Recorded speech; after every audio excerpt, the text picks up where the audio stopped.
Comment il est? Ça vient, hein? Bonjour tout le monde. Est-ce que vous êtes bien là? Est-ce que vous avez froid? Est-ce que vous avez chaud? Alors tout va bien. On lit ensemble un texte. Ce texte ce soir que j'ai choisi pour vous se trouve dans un évangile, l'évangile de Luc. Jésus, quand il est venu sur la terre, il était surprenant. Parce qu'à cette époque-là, quand on avait un discours religieux, c'était toujours un discours très compliqué, long, froid, triste. Et Jésus est venu en racontant des histoires. Ça s'appelle des paraboles.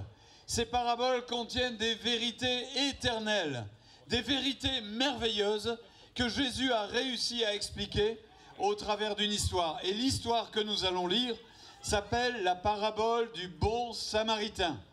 Et dans cette histoire, on y trouve toute l'histoire de l'humanité. Évangile de Luc, chapitre 10, verset 30. Luc 10, 30, comme tous les soirs, si vous avez une Bible, eh bien, ouvrez-la à Luc, chapitre 10, verset 30. Si vous n'en avez pas, on vous donnera l'occasion d'en avoir une. On vous expliquera tout à l'heure en repartant d'ici. Mais certainement que votre voisin a une Bible, alors partagez la lecture avec lui. Luc 10, 30, un homme descendait de Jérusalem à Jéricho. Il tomba au milieu des brigands qui le dépouillèrent, le chargèrent de coups et s'en allèrent, le laissant à demi mort. Un sacrificateur qui par hasard descendait par le même chemin, ayant vu cet homme, passa outre. Un lévite qui arriva aussi dans ce lieu, l'ayant vu, passa outre. Mais un samaritain qui voyageait, étant venu là, fut ému de compassion. Lorsqu'il le vit, il s'approcha, banda ses plaies en y versant de l'huile et du vin, puis il le mit sur sa propre monture, le conduisit à une hôtellerie, et prit soin de lui. Le lendemain, il tira 2 deniers, les donna à l'hôte, et il dit, aie soin de lui, et ce que tu dépenseras de plus, je te le rendrai à mon retour. Amen. Cette histoire est facile à comprendre. Un homme habite à Jérusalem. Jérusalem, c'est cette ville où on parle de Dieu, où on fait connaissance avec Dieu et où on célèbre Dieu, où on fête Dieu. Cet homme décide de quitter cette ville pour aller dans une autre ville, Jéricho. En chemin, il sera attaqué par des brigands et on va retrouver cet homme.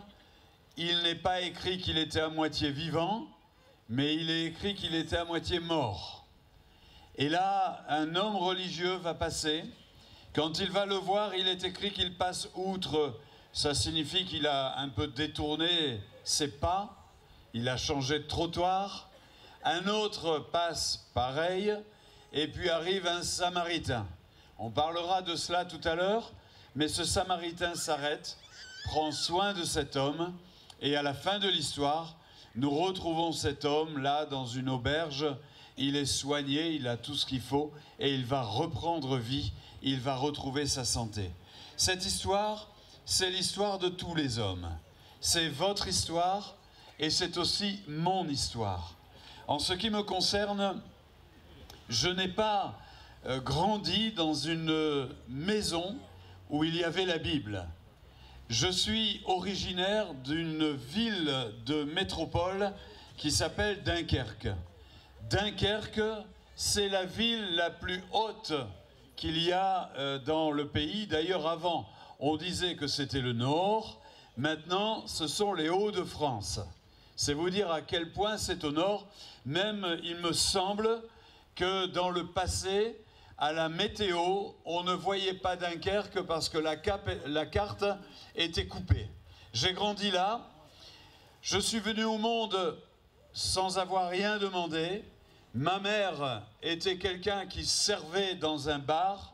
Et à Dunkerque, il y a des marins qui viennent de partout. Il y en a un qui lui a fait les yeux doux. et elle s'est retrouvée enceinte, mais lui, il était déjà à l'autre bout du monde. Le résultat, vous l'avez devant vous. C'est pas mal? Un ch'timi. Ah, il y en a un là? Il y a un ch'timi là? Et ma mère a été obligée, quand je suis né, de m'abandonner. Elle m'a remis entre les mains d'une famille qui m'a recueilli. Dans cette famille, il y avait de l'amour, il n'y avait pas beaucoup d'argent, mais il y avait au moins de l'amour, il y avait la paix, il y avait de l'entente. C'était une famille avec des profondes valeurs humanistes. On croyait en la valeur de l'homme, au nom d'un idéal communiste. Mon père était quelqu'un qui était très connu dans la ville pour ses convictions communistes. Et comme c'était une municipalité communiste, tous les 1er mai, il y avait 200 musiciens qui venaient jouer de la musique en l'honneur de mon père. C'était quelque chose qui était comme ça, c'était l'ambiance. La seule éducation religieuse que j'ai reçue, c'est le jour où j'ai demandé à ma mère qui était Jésus-Christ. J'en avais entendu parler, certainement par un de mes camarades, et je me demandais bien qui c'était. Et d'une manière tout à fait innocente, je dis « Maman, c'est qui Jésus-Christ ?» Et elle m'a répondu « Tu sais », et c'est là que j'ai eu mon diplôme de théologie ce jour-là, « Tu sais, il y a Napoléon Bonaparte, il y a le général de Gaulle, il y a Jésus-Christ, ce sont des grands hommes. Voilà mon niveau en théologie de mon enfance, mon éducation religieuse. Et puis j'ai grandi, et vers l'âge de 16-17 ans, j'ai commencé à rêver à d'autres possibilités que celles de mon éducation, que celles de mon milieu familial. J'avais un frère qui était un musicien classique. Je n'aimais pas la musique classique. Il avait essayé de m'apprendre à jouer de son instrument, la clarinette. J'étais pas doué en musique.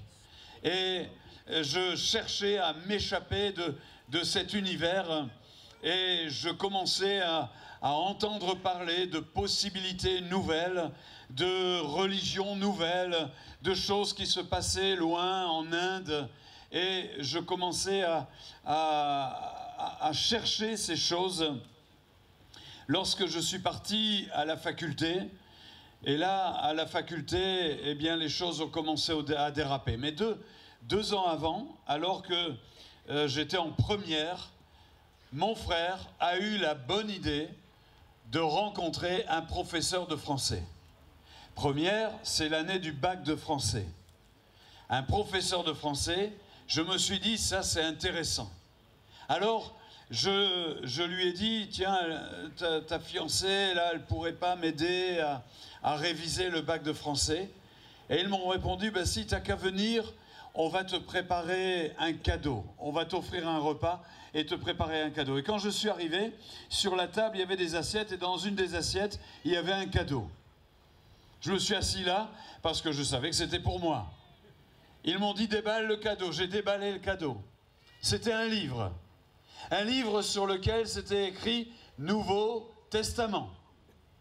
Nouveau Testament, qui est-ce ici qui sait ce que c'est qu'un Nouveau Testament? Qui? Levez un peu la main. Ouais. Eh bien moi, je ne savais même pas qu'il y avait un Vieux Testament. Alors, Nouveau Testament, ça ne me disait rien du tout. Et là, ils ont commencé à m'expliquer. Ils ont commencé à m'expliquer qu'ils commençaient à découvrir le message de l'Évangile. C'est vrai que j'avais remarqué que mon frère avait changé depuis qu'il avait rencontré cette fille, qu'il était devenu différent, que sa musique, qui était pour lui une véritable religion, 8 heures de clarinette par jour à son niveau, le concerto de Mozart, je le connais par cœur, il avait sa chambre au-dessus de la mienne et il avait son pied qui battait la mesure. C'était très agréable. Mais je voyais que ce n'était plus comme avant, que ce n'était plus sa religion, ce n'était plus l'adoration de son instrument de musique. Alors ils m'ont expliqué leur expérience et ça m'a parlé. J'ai trouvé ça pas mal. Mais au fond de moi, j'ai dit, eux ils ont trouvé comme ça et moi je trouverai autrement. Et j'ai continué mon chemin jusqu'au jour en faculté où avec des amis, on a décidé de partir dans le sud de la France, parce qu'on avait entendu dire que dans le sud de la France, il y avait le premier disciple du Mahatma Gandhi, l'apôtre de la non-violence, et on voulait le rejoindre. Alors nous sommes partis. On a fait la route, les uns en train, les uns en stop, on était toute une équipe. Nous arrivons à Valence, d'une ville dans la Drôme, et là, à Valence, j'ai besoin d'argent. On a beau avoir des grands rêves, on a toujours besoin de manger. Et il me fallait de l'argent pour acheter à manger. Je vais dans une banque où j'avais un compte. Je ne fais pas de publicité. Il y avait un petit écureuil à l'entrée de la banque. Et là, je vois une revue, Jeunesse libérée. Je feuillette cette revue et ça ne parlait que de l'Évangile. Je me dis, tiens, c'est comme mon frère. Je quitte Valence et je suis au bord de la route en train de faire du stop et on avance, c'est difficile. Et on se dit, tiens, on prendrait peut-être le train. Et justement à ce moment-là, arrive ce qui n'arrive jamais dans notre pays, une grève de la SNCF. Et pas n'importe quelle grève, la grève des contrôleurs. Waouh! Alors on s'est dit, plus besoin de faire du stop, on monte dans le train et on monte dans un compartiment, on commence à sortir des instruments, à chanter, on fait les fous. Et arrive là un jeune qui venait de Hollande et qui fait les fous avec nous, qui commence à chanter et qui à la fin nous dit, écoutez, venez à la maison. Et on arrive dans la maison, c'était perdu là, sur un plateau, dans la nature, et on vit avec lui. Et je voyais que tous les soirs, ce jeune s'éloignait avec un gros livre. Alors un soir, je l'ai suivi. Et il m'expliquait que c'était un livre avec la sagesse de Confucius. Et avec cette sagesse-là, il pouvait toucher Dieu, avec cette philosophie. Waouh, je me dis, lui aussi.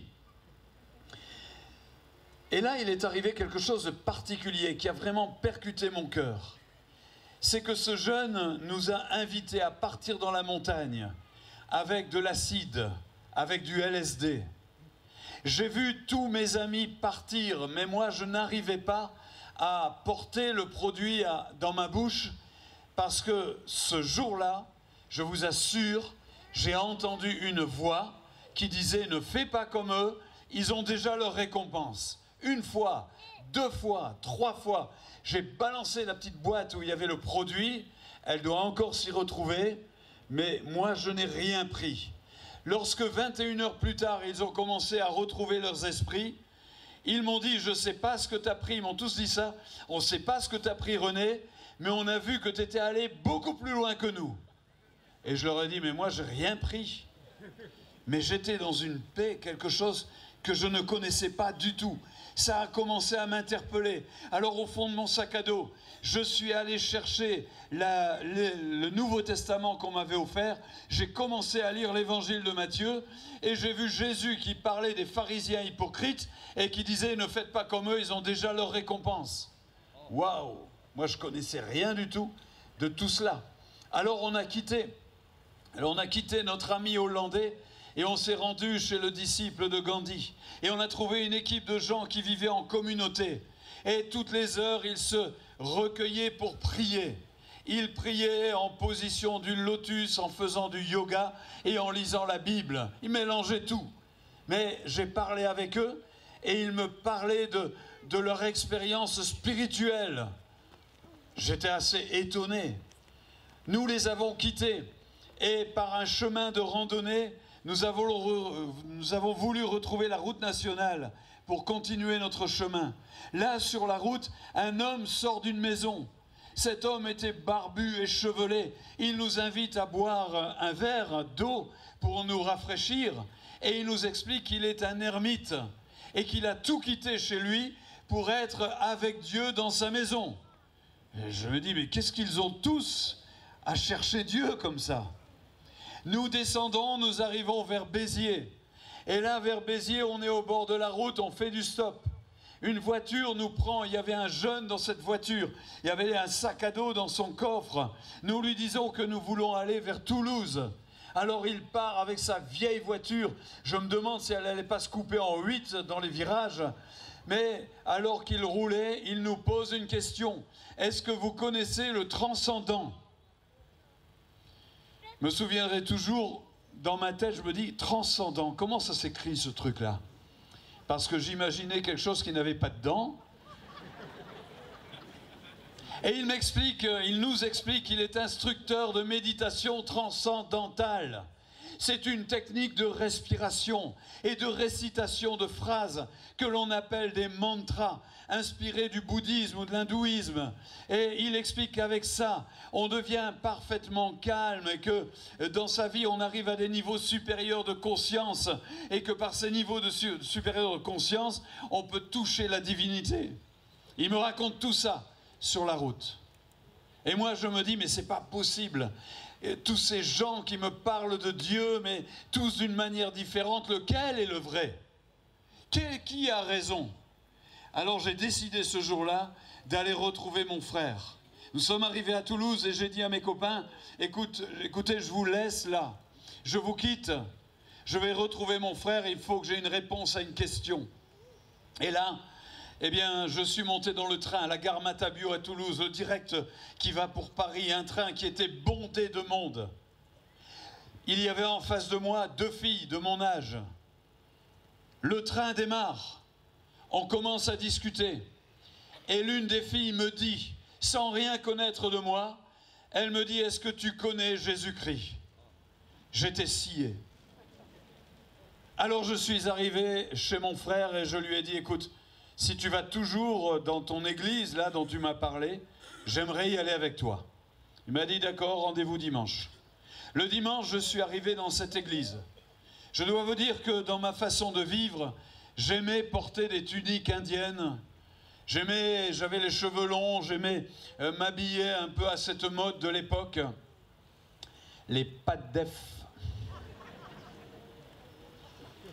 Mais surtout dans ma tête, alors que je disais que j'étais rempli d'amour, je ne pouvais pas supporter les gens qui avaient un costume, un gilet, une cravate et des chaussures vernies. Quand ils me tendaient la main, je ne tendais pas la mienne. Pour moi, c'était l'establishment. C'était des gens qui étaient réactionnaires, c'était le passé, c'était tout ce que je ne voulais pas. Et cette église, elle était remplie de costumes cravates. Des dames bien habillées. Et je les voyais en train de chanter de tout leur cœur, et ça m'a touché. Je me suis dit, mais il y a un truc ici. Il y a quelque chose. Alors, j'ai écouté leurs louanges, leurs prières, et tout le temps, ils disaient, ta parole, ta parole, ta parole, la parole de Dieu. Mon frère m'avait dit, tu sais, pour aller à l'église, un Nouveau Testament, ça suffira pas. Tiens, et il m'avait donné une Bible. Ça faisait seulement un quart d'heure que pour la première fois de ma vie, j'avais une Bible dans la main. Et moi, je me suis dit, en raisonnement logique, si Dieu est Dieu, alors il sait tout. Vous me suivez? Si Dieu est Dieu, il sait tout.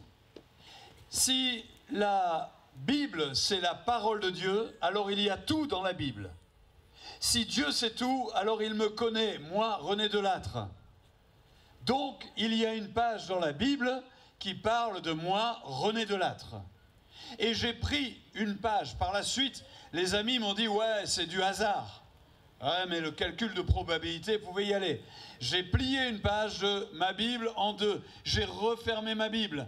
Et je me suis dit, je vais lire ça à la maison en rentrant. Si ça parle de moi, de René Delattre, alors ok, je veux bien peut-être essayer de commencer à croire. Mais si ça ne parle pas, je continuerai à chercher encore ailleurs. Un pasteur s'est levé. Comme je le fais ici, il a demandé à l'auditoire d'ouvrir la Bible à un passage donné. Ce passage, c'était Ézéchiel, chapitre 22, verset 23. Ma Bible s'est ouverte toute seule. C'était cette page-là que je venais d'ouvrir. J'ai été bouleversé. Je me suis dit, Dieu, je lui ai fait un défi, je lui ai lancé un défi, et je ne savais pas qu'il était tout près de moi. Et il m'a répondu. Je voudrais vous dire ce soir que Dieu est tout près de vous, qu'il est ici. Et j'étais là, et je montrais à mon frère le passage, et je lui disais, regarde ce qui s'est passé. Et lui, il me dit, oui, c'est bien, c'est là. Et moi, j'étais bouleversé. Alors j'ai dit à Dieu, je ne sais pas ce qui va se passer, mais à partir de maintenant, toute ma vie, elle t'appartient. Et à ce moment-là, il y a quelque chose qui est venu en moi d'extraordinaire, une paix, une joie. J'avais l'impression qu'on avait repeint le ciel, que les feuilles des arbres avaient été repeintes, que tout était transformé. Mais la vérité, c'est que c'est moi qui étais transformé. C'est moi qui étais différent, qui était devenu, comme dit la Bible, une nouvelle créature. Je suis rentré, j'étais bouleversé, je suis retourné à la fac. À la fac, j'ai retrouvé celle que j'avais rencontrée quelques mois avant. Elle, c'était quelqu'un qui avait beaucoup d'argent, quelqu'un qui avait des moyens et qui aimait beaucoup s'amuser. En fait, sa devise, je l'ai retrouvée dans la Bible quelque temps après, c'est « Mangeons, buvons, demain on va mourir ». Elle s'éclatait de toutes les manières possibles, elle avait les moyens. On s'est rencontrés. Oh, allez, je vais vous le dire ce soir. Vous êtes loin, alors ça restera entre nous, hein. En fait, on était en fac de biologie, et le professeur a fait des binômes. Il a pris la liste des élèves 2 par 2. Elle s'appelait Delannoy, et moi je m'appelais Delattre. C'est comme ça qu'on s'est retrouvés à 2. Mais là où j'ai vu que Dieu est fort, et Dieu connaît notre avenir, elle s'appelait Catherine Delannoy, mais il y avait 2 filles qui portaient le même nom. Et Dieu m'a donné la bonne. Parce qu'il sait tout, il connaît notre avenir. Alors je me suis retrouvé en binôme avec elle, on ne s'entendait pas du tout. Elle avec son argent, ses moyens, elle avait plusieurs voitures et tout ça, et puis moi qui traînais savate avec une vieille moto qui dégoulinait d'huile partout, qui n'était pas propre. Mais bon, il fallait travailler ensemble, puisqu'on nous avait mis en binôme ensemble. Mais je la faisais rire, et ça lui plaisait. Et puis on a commencé à sympathiser, et je lui parlais de Dieu, et elle supportait pas ça. Elle disait, mais il n'y a rien, tout est matériel, il faut en profiter. Et moi je lui disais que je cherchais Dieu. Et ce jour-là, quand je suis revenu, ce lundi-là, je suis revenu, j'ai pas eu besoin de lui parler, elle le dira plus tard. Elle a dit, il était complètement différent. Alors je me suis posé des questions. Qu'est-ce qui s'est passé? Il avait complètement changé. Qu'est-ce qui s'était passé? Et moi, je lui ai dit, allez, viens, il faut que je t'emmène dans une église. Parce que pour moi, j'avais plein de choses à régler dans ma vie. Et là, on vivait ensemble, on faisait n'importe quoi ensemble. Et pour moi, je voulais que tout soit changé dans ma vie. Ou c'était avec elle, ou c'était plus avec elle. Mais une chose était certaine, ça serait avec Jésus. Alors je l'ai amenée dans une église. Oh, elle dit, c'est encore loin, on va quand même pas faire des kilomètres pour aller dans une église. Et on est passé là devant une église. Et en regardant un petit peu, je me méfiais, je regardais ce que c'était. Il y a des jeunes qui sont sortis, ils nous ont amenés au 2e rang.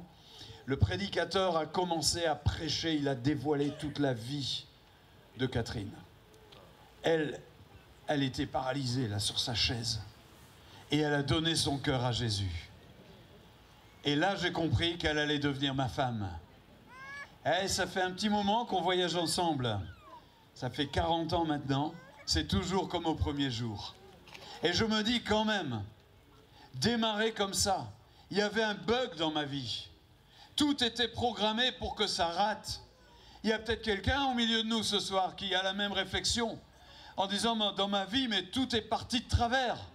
Pour moi, tout était parti de travers. Mais Jésus est passé par là. Et aujourd'hui, je n'ai pas peur de dire que je suis un homme heureux, que nous formons un couple heureux. nous avons eu 4 enfants. Le deuxième enfant qu'on a eu, il y a eu des problèmes, comme il a dit tout à l'heure. Il y a eu des problèmes, vous savez pourquoi? Parce que ma femme, je ne le savais pas, quelque temps avant qu'on se rencontre, elle était allée voir un médium. Ce médium lui avait dit des choses de sa vie que personne ne connaissait. Et il lui a dit, maintenant je vais vous dire ce qui va vous arriver. Et cet homme, animé non pas par la sagesse de Dieu, mais par le mensonge du diable, cet homme a commencé à lier ma femme. Et il lui a dit, vous aurez une fille, et après vous ne pourrez plus avoir d'enfant. Et nous avons eu une fille. Et le deuxième qui est arrivé, la deuxième fois qu'elle a été enceinte, elle a commencé à avoir des problèmes. Le médecin a dit, madame, vous allez perdre votre bébé, on ne pourra pas le garder. Ça est devenu très compliqué parce qu'elle s'est souvenue des paroles du médium. Et elle a commencé à se dire, ça y est, il y a une malédiction sur ma vie. Je ne pourrai plus avoir d'enfant. Et alors qu'on était dans une réunion comme celle-ci, quelqu'un s'est mis à parler sans savoir ce que nous vivions. Ça s'appelle une parole de connaissance. Il y a des paroles miraculeuses qui sont prononcées dans nos églises et même ici ce soir. Et cette parole disait, ne crains pas pour l'enfant que tu portes, j'ai le regard sur lui, tu le verras en bonne santé et j'ai une bénédiction pour lui dans sa vie. Elle a été complètement libérée de son fardeau. Elle est rentrée à la maison et c'est là qu'elle m'a raconté, je ne savais pas tout ça moi. Elle m'a raconté et elle avait l'assurance que Jésus était avec elle. Et l'enfant est né, 4,5 kg. Il était magnifique et il est toujours magnifique. Il me ressemble comme 2 gouttes d'eau. Et aujourd'hui, je veux dire gloire à Jésus pour tout ce qu'il fait. Cet homme, il avait décidé de quitter Jérusalem pour aller vers Jéricho. Mais qu'est-ce qu'il pouvait bien trouver à Jéricho? À Jérusalem, il y avait la présence de Dieu. À Jérusalem, il y avait l'amour de Dieu. À Jérusalem, il y avait la parole de Dieu. Il y avait les fêtes, il y avait la joie de Dieu. Qu'est-ce qu'il pouvait bien trouver à Jéricho? J'ai regardé. Jéricho, c'était une ville où il y avait du soleil, où il y avait du farniente. Il allait certainement chercher un peu de plaisir. Il y avait à Jéricho des endroits où on jouait pour de l'argent, déjà à l'époque. Il allait certainement vouloir gagner, s'enrichir. Il cherchait certainement à améliorer son confort. Il n'était peut-être pas très satisfait de ce qu'il vivait. À Jéricho, on avait aussi mis au point un baume, un onguent, une pommade. Peut-être cet homme cherchait à soigner ses blessures. Et toi, tu es peut-être aussi quelqu'un qui cherche à plus de détente, plus de plaisir, plus d'amusement dans ta vie. Peut-être que tu es aussi quelqu'un qui aimerait améliorer son confort et sa vie. Peut-être que tu as des blessures à soigner. Cet homme a choisi d'aller chercher tout ça en tournant le dos à Jérusalem. Et ça, c'est l'histoire de l'humanité. Un homme que Dieu a créé pour être heureux avec lui. Mais cet homme, il a tourné le dos à Dieu en désobéissant. Et c'est dès les premières pages de la Bible, nous trouvons cette histoire, c'est l'histoire du péché. Et vous allez voir qu'il est écrit que l'homme n'allait pas de Jérusalem à Jéricho. Il descendait de Jérusalem à Jéricho. Moi, j'ajouterais, pour avoir regardé un petit peu l'état de la route, qu'il dégringolait de Jérusalem à Jéricho. Et là, en route, il a été frappé, il a été battu et on l'a laissé à demi-mort. Et c'est cette histoire de l'humanité qui a fait le choix de rejeter Dieu de sa vie, d'éloigner Dieu, de mettre Dieu dehors de sa vie. Et l'humanité a commencé à dégringoler. Et en route, elle a connu un tas de choses. Vous imaginez un des fils d'Adam et Ève qui va tuer son propre frère. C'est une horreur à cause de la jalousie. Et ça n'a fait qu'empirer jusqu'à aujourd'hui, jusqu'à peut-être votre vie ce soir. Et cet homme a été arrêté là, à demi-mort. J'aimerais vous dire que l'humanité qui est sur cette terre, elle n'est pas vivante. Elle est à demi-morte. Elle donne l'impression d'être vivante. Mais ça n'est que malheur, coups, blessures, déception, frustration, regret. Le record le record deuxième record de mortalité chez les adolescents dans nos pays, c'est le suicide. Mais où est-ce qu'on en est, nos ados, pour qui on n'a jamais dépensé autant d'argent pour leurs loisirs, pour leur acheter des beaux vêtements, pour faire des études, ils se suicident. Voilà l'état de notre humanité. Et l'état de notre humanité, c'est le reflet de nos cœurs. C'est le reflet de ton cœur, de mon cœur. Il était là à demi-mort. Alors est passé par ce chemin-là un homme religieux. Combien j'ai vu d'êtres humains, de mes semblables, dégoûtés par la religion, déçus par la religion, même révoltés par la religion. Parce qu'il y a un beau discours, mais derrière ce beau discours, il n'y a rien. Et il n'y a rien parce que Dieu n'a rien demandé. Dieu n'a jamais demandé aux hommes de fabriquer des religions, de fabriquer des systèmes religieux, de noyer les êtres humains, de les écraser sous des commandements qu'ils ne peuvent pas produire et qui n'ont comme résultat que de la culpabilité, des menaces, d'une mort terrible. Voilà ce que fait cette religion. Elle enchaîne les hommes. Et là, cet homme, il a dû entendre les pas et se dire peut-être il y aura un peu d'espoir. Là, lui, je le connais, son discours, c'est un discours d'amour, de miséricorde. Mais au moment où il avait besoin du premier, il a passé outre. Au moment où le deuxième est passé, il a passé outre. Et voilà qu'arrive un Samaritain.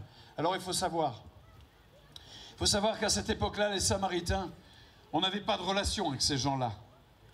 Il faut savoir qu'à cette époque-là, les Samaritains, ah non, surtout pas, c'est moins que rien. Il ne fallait même pas en parler. C'était vraiment ce qu'il fallait écarter de nos vies.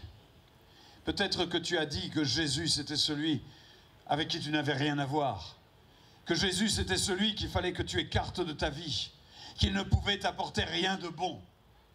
Que Jésus, c'était celui qui n'était pas pour toi. Mais voilà que ce Samaritain s'approche. Il ralentit. Il se penche sur lui. Et là, il va faire deux choses. La première chose qu'il va faire, c'est qu'il va commencer à le soigner avec de l'huile et avec du vin. Cette huile va l'adoucir.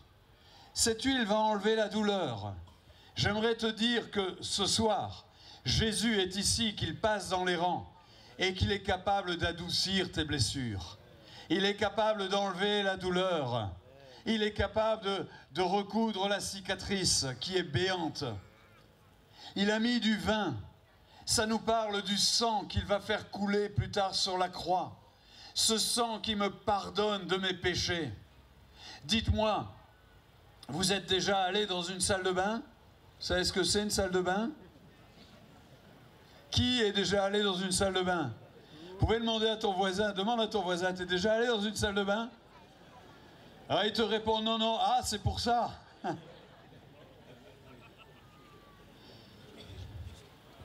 Imaginez que vous avez couru le grand raid et vous êtes à l'arrivée. Dans quel état vous êtes? Vous allez dans la salle de bain. Vous ressortez de la salle de bain. Bien sûr, après vous être baigné et lavé. Comment vous vous sentez? Dites-moi. Comment vous vous sentez? Bien, hein? Détendu, propre. Eh bien, c'est l'effet que fait le sang de Jésus sur nos consciences.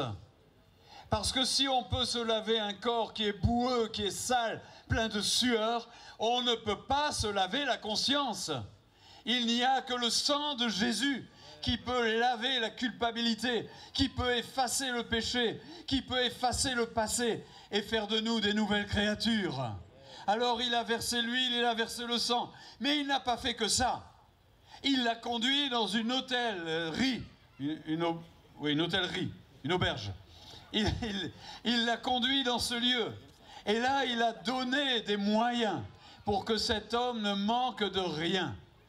Et j'aimerais vous dire que si ce soir je donne mon cœur à Jésus, je vais découvrir quelque chose. Je vais découvrir que Jésus est avec moi tous les jours. Que même si je rentre chez moi, il n'y aura peut-être plus la musique, il n'y aura peut-être plus l'ambiance, mais il y aura toujours Jésus. J'ai une nièce qui a une expérience très particulière. Evgenia ou Eugenia vivait en Russie. Et en Russie, son père tombe gravement malade. Alors on lui dit, si tu vas en France, tu auras du travail et avec l'argent, tu pourras soigner ton papa. Elle arrive en France et là, on l'enferme dans un lieu innommable.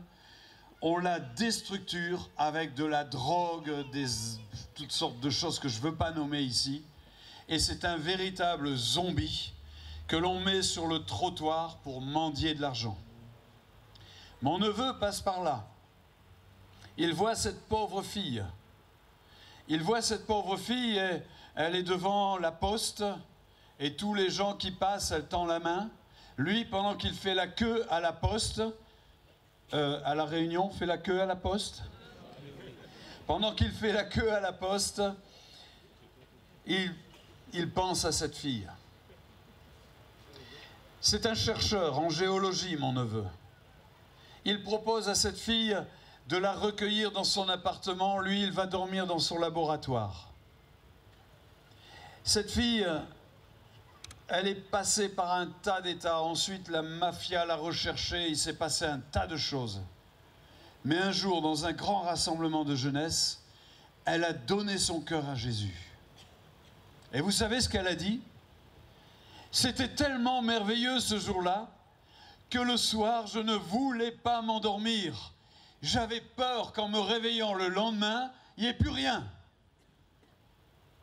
Mais elle a fini par s'endormir quand même. Et le lendemain, c'était pareil. Il y avait toujours le bonheur, la joie, la paix que Jésus lui avait donné la veille. Et je suis allé la voir après cette expérience. Elle était aussi transformée, la tristesse, le fardeau, les blessures, c'était dans son regard. Mais ce jour-là, c'était la joie du ciel qu'il y avait dans son regard. Ça, c'est la puissance de Jésus. Cet homme, il a donné 2 deniers et une auberge. Ça veut dire que, et une hôtellerie, ça veut dire que cet homme blessé, il avait un lieu où on allait l'entourer, s'occuper de lui. Ce lieu, nous le connaissons. Ça s'appelle une église. Une église, ce n'est pas un bâtiment de pierre. Une église, ce sont des hommes et des femmes. Une église, ce n'est pas un monument historique. Une église, c'est des hommes et des femmes qui ont rencontré Jésus. Des hommes et des femmes pleins d'amour. Des hommes et des femmes qui sauront vous accueillir, vous entourer. Et 2 deniers, c'était pour ses besoins. Et moi, je reconnais que mon Dieu pourvoit à tous mes besoins.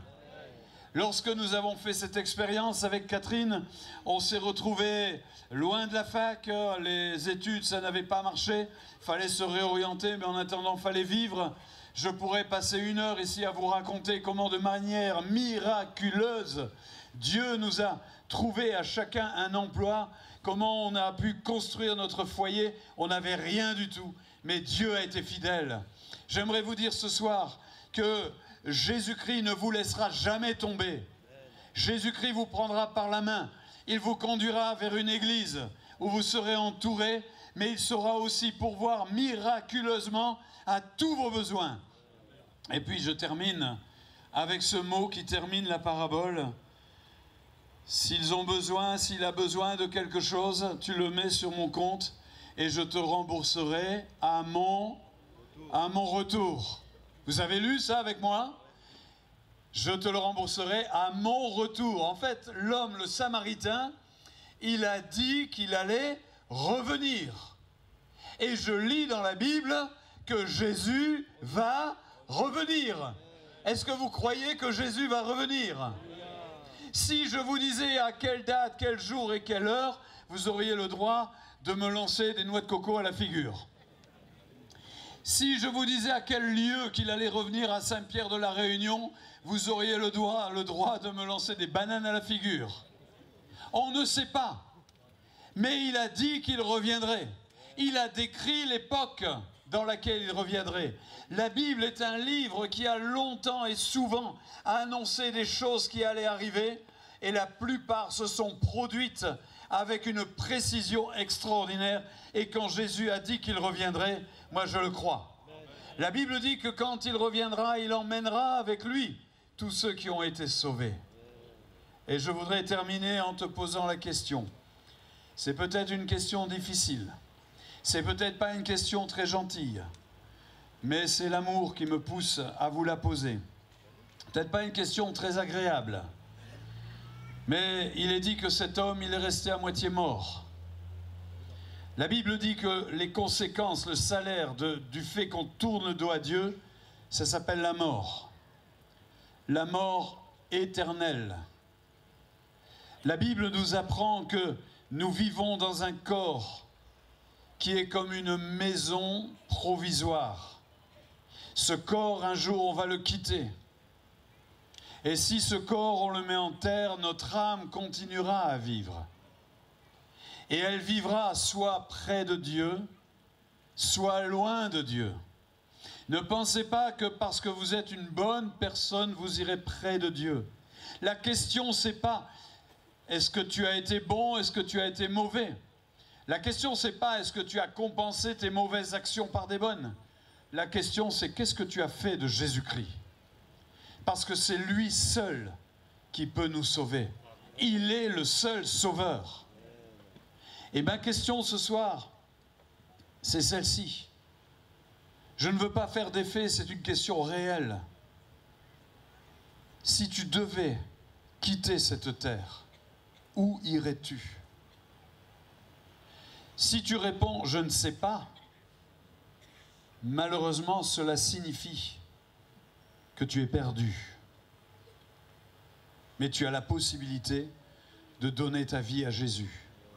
Je ne suis pas en train de faire de la pub ou de la manipulation pour ma paroisse. Pas du tout. Je suis en train de vous dire ce qui est écrit dans la parole de Dieu. Ça n'aurait jamais valu la peine que Jésus vienne mourir sur une croix si ça n'avait pas un enjeu éternel. Si tu devais mourir ce soir, où irais-tu? Si Jésus-Christ devait revenir aujourd'hui, où irais-tu? Où irais-tu? Ce soir, tu as la possibilité de laisser Jésus venir dans ta vie, de le laisser soigner tes blessures, mais aussi te couvrir de son sang pour que tu reçoives le pardon et que là-haut dans le ciel, ton nom puisse être écrit dans le livre de vie. Tu as la possibilité ce soir de placer ta main dans celle de Jésus, parce que la Bible dit que non seulement il est mort, mais il est aussi ressuscité. Il est vivant, il est réel. Et de commencer à le laisser conduire ta vie dans une vie différente. Dans une vie où il n'y a plus de place pour la haine, mais où il y a de la place pour l'amour. Où il n'y a plus de place pour l'égoïsme, mais où il y a de la place pour le don de soi, l'intérêt pour les autres. Dans une vie où il n'y a plus de place pour la guerre, mais où il y a de la place pour la paix, parce qu'il est appelé le prince de la paix. Est-ce que ce soir, tu ne voudrais pas faire la paix avec Dieu par Jésus-Christ? J'aimerais qu'on se recueille, que l'on puisse courber notre tête, nous placer là devant le Seigneur, réaliser que vous êtes seul devant Jésus-Christ. S'il devait ouvrir son livre, appelé le livre de vie, est-ce qu'il va y trouver ton nom? Il va y trouver ton nom si un jour tu auras fait la paix avec Dieu par le sang de la croix. C'est-à-dire si tu auras cru ce qui est écrit, si tu auras cru ce que j'ai prêché ce soir, à savoir que Jésus est mort pour toi, qu'il est capable de transformer ta vie, qu'avec lui tu deviens quelqu'un de neuf, quelqu'un de nouveau, comme ça m'est arrivé il y a bien des années. Ce soir, si Dieu ouvrait son livre devant toi, est-ce que ton nom est écrit? Ce soir, si Dieu ouvrait son livre devant toi, est-ce que tu voudrais qu'il y écrive ton nom? Alors si tu veux qu'il y écrive ton nom, je te demande de lever ta main à ta place.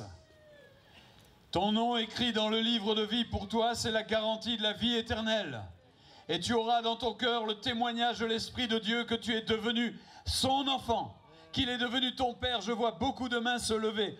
Est-ce que toi aussi tu voudrais qu'il écrive ton nom dans son livre, dans le ciel? Ta vie va changer, tu auras de l'assurance. Tu auras quelqu'un qui te conduira, qui soignera tes blessures, qui guérira ton passé. Quelqu'un qui t'aidera à marcher avec espérance, avec enthousiasme dans la vie. Ce quelqu'un, ce sera ton ami de toujours, Jésus-Christ. Je voudrais prier pour vous. Gardez bien vos mains levées. Gardez bien vos mains levées. Et si quelqu'un a ce désir ce soir, qu'il hésite encore, eh bien levez votre main. Et en levant votre main, dites, je veux que mon nom soit écrit dans le livre de vie. Je n'ai aucune œuvre à proposer, je n'ai aucun bien à proposer. J'ai que ma foi, j'ai que la foi de mon cœur. Mais je veux croire que c'est suffisant. Et la Bible dit que oui, c'est suffisant. Ta foi est suffisante. Alors lève ta main et dis, je veux, tout ça, j'en ai assez, je veux que ça change, je veux tourner la page et je veux réécrire une nouvelle vie avec Jésus-Christ. Seigneur, tu vois toutes ces mains levées. Tu vois, derrière ces mains, il y a des cœurs. Derrière ces mains, il y a des vies. Tu sais exactement, Seigneur, le nombre de blessures, de souffrances, de cris, de haine, de rancune. Tu sais, Seigneur, la culpabilité, la dépression, les tentatives de suicide. Tu sais tout cela. Mais ce soir, au nom de Jésus, tout cela est effacé. Tout cela est balayé. Parce que pour ceux qui ont levé leurs mains, une vie nouvelle va commencer. Et elle va commencer avec toi, avec ton amour, avec ta grâce, avec ta paix, avec ta joie. Tu es le Dieu des miracles. Et je crois que ce soir, tu accomplis des miracles dans bien des vies. Que ton nom seul soit glorifié. Et nous disons gloire à Dieu. Gloire à Dieu.